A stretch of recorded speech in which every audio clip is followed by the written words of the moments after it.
우리의 삶의 질이 좀 더 높아지면 높아질수록 일컬어 행복한 자가 되는 것이고, 삶의 질이 떨어지면은 불행한 자가 된다. 근데 이 두 가지만 삶의 질을 좌우하는 것이 아닙니다.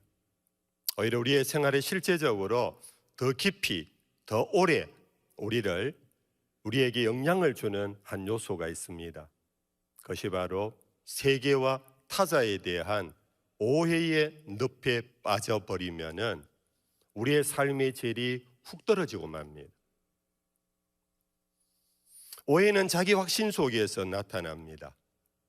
자기가 갖고 있는 선입견과 자기가 알고 있는 그 지식을 근거로 해서 자기 확신에서 그런 판단을 다른 사람, 세계를 향하여 결정할 때 그것이 진실일 수도 있고 오해일 수도 있는데, 대부분 많은 경우 오해에 빠져버릴 때가 많습니다.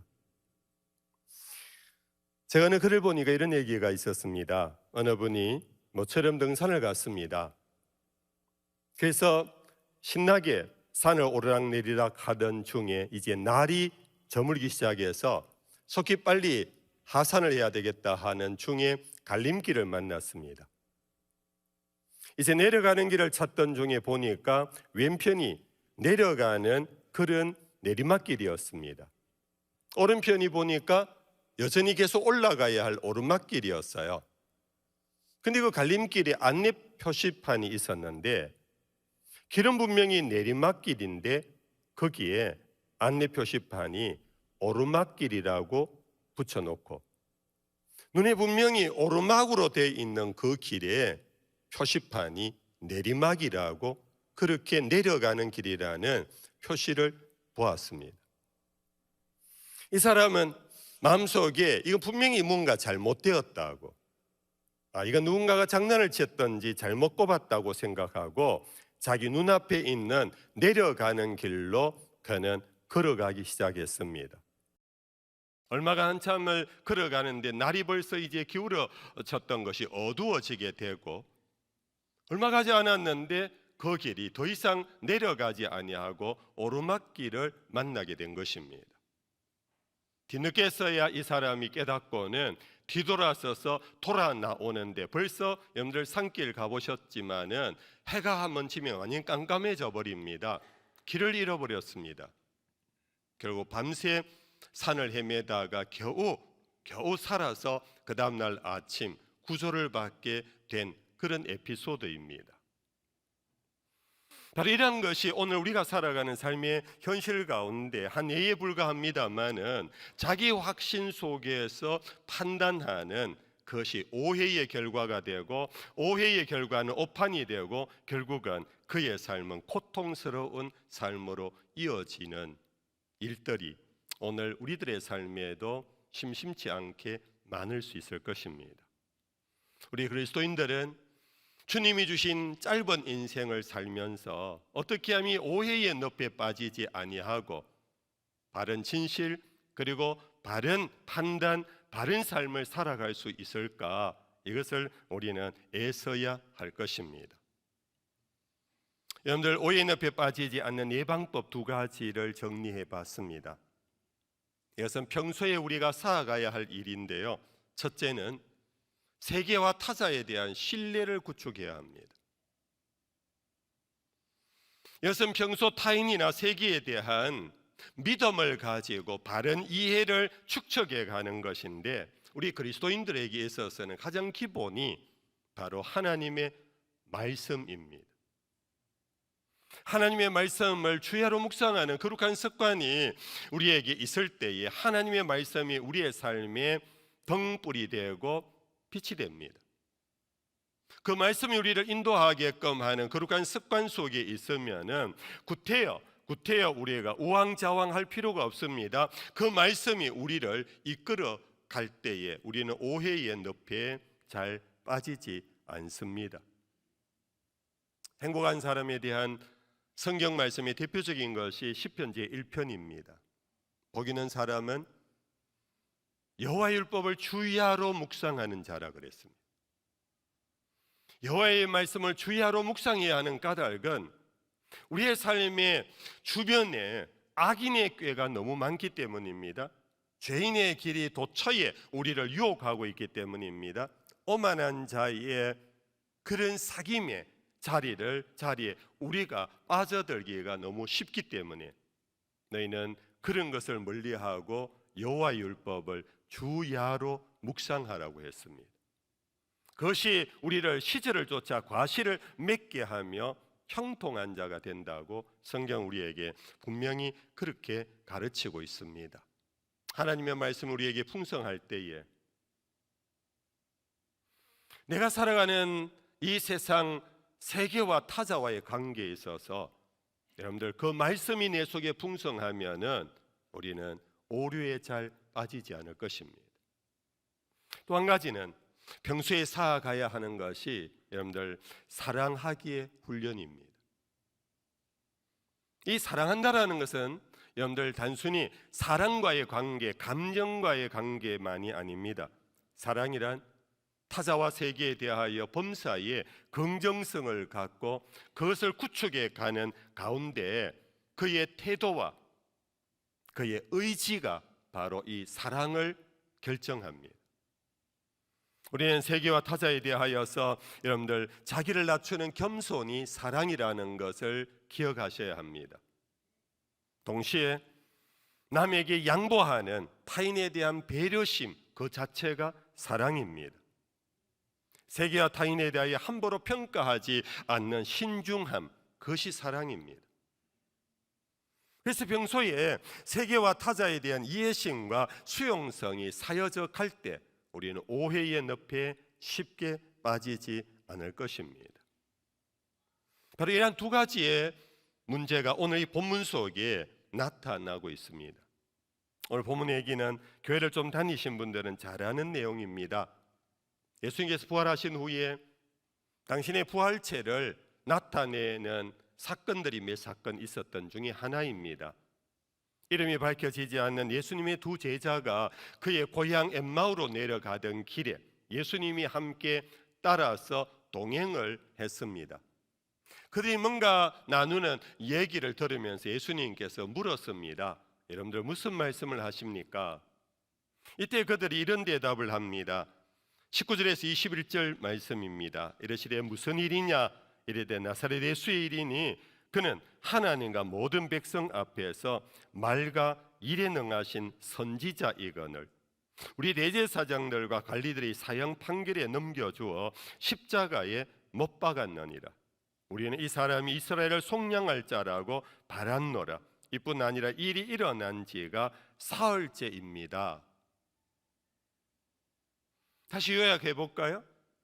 이 사람들이 수심이 가득한 지 예수에게 대답하기를 당신은 알지 못하느냐?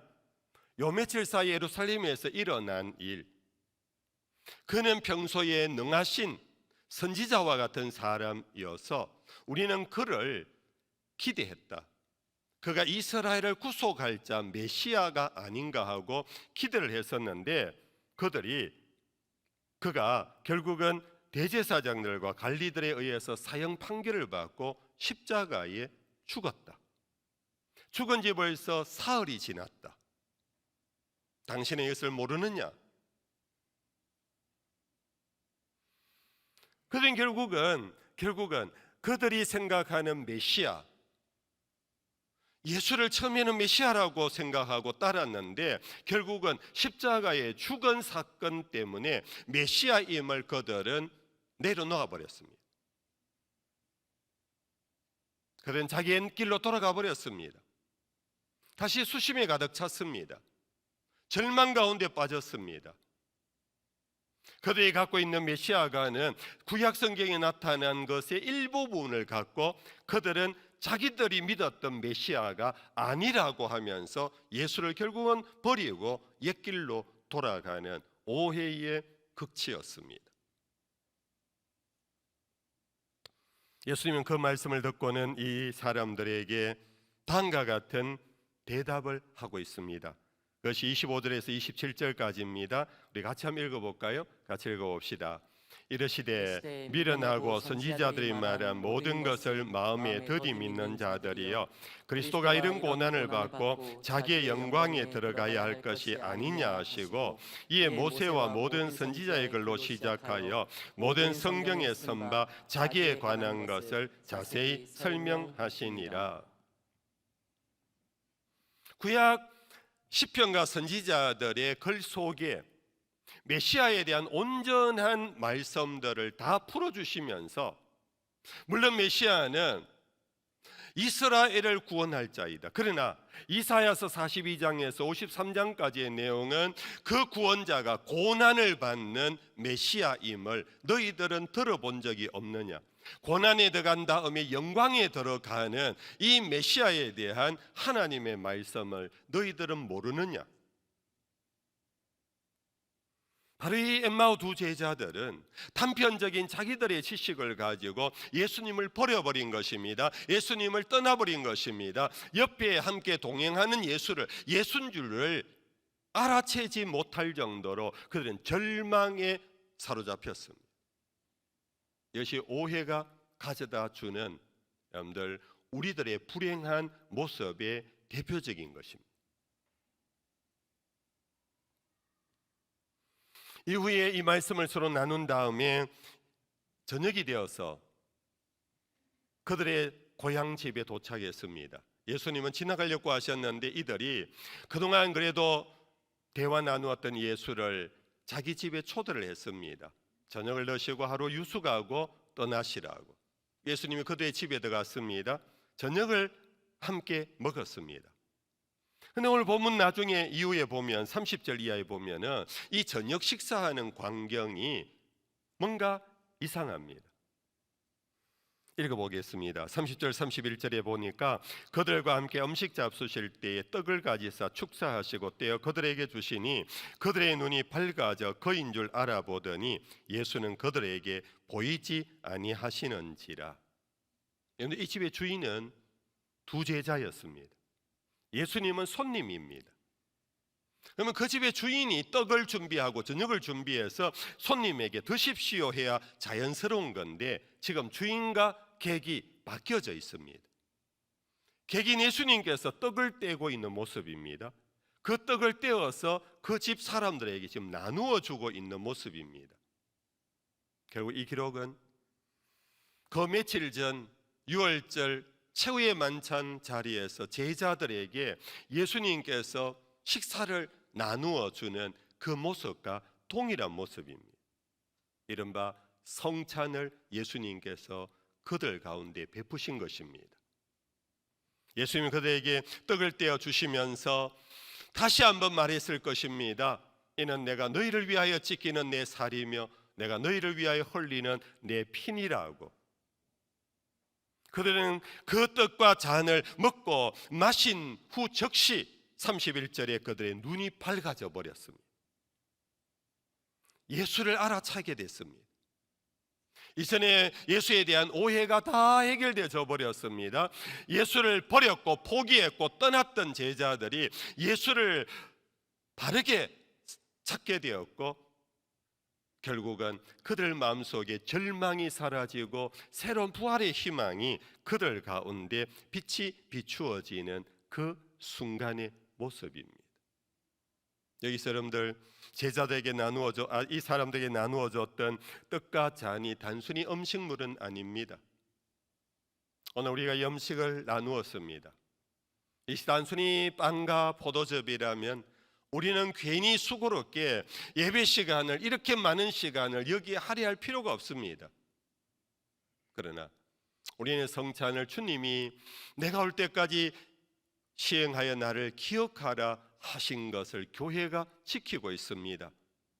이 떡과 이 잔을 먹고 마시면서 무엇을 기억하느냐 하면은 이것은 하나님이 세상을 이처럼 사랑하사 독생자를 주셨고 그 독생자는 자기 전부를 우리에게 내어주시면서 당신의 살이 찢기시고 당신의 피를 흘리시면서 우리를 사랑하신 하나님의 사랑의 선물입니다.